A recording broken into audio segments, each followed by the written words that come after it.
regulator, SEBI, maybe, looking at the option of starting a new high risk category.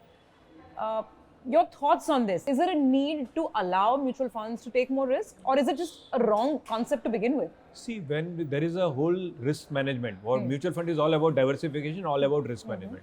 So when we look at a customer, we look at a retired school teacher in Guwahati, right? If a retired school teacher in Guwahati is investing with me and he remains with me over a business cycle over 5 years, he should have a reasonable experience. That is our lookout, the way we run risk in a mutual fund. So it's quite,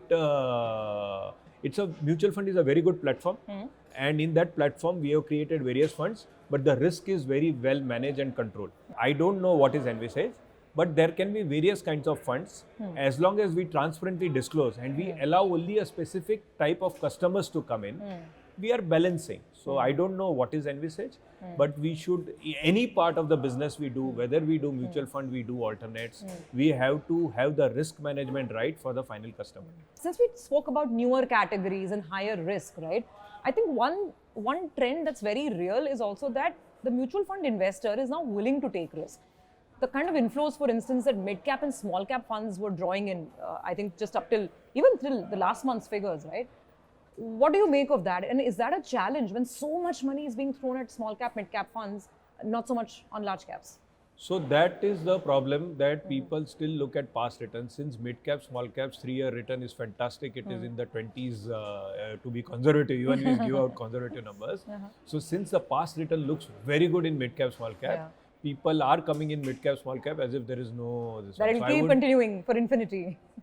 Nothing continues till infinity. So one is worried.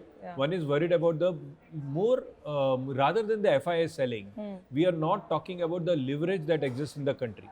Tell us more about this. The open interest position in stock futures is 2,60,000 crores. It was less than 1 lakh crores in 2020. The open interest in stock call options is more than 1,50,000 crores, which was negligible 4 years back. In 2019, it was less than 10,000 crores. But this is not just retail investors taking leverage. This is general institutional leverage. A big percentage of that. Unfortunately, a big percentage that of retail investors.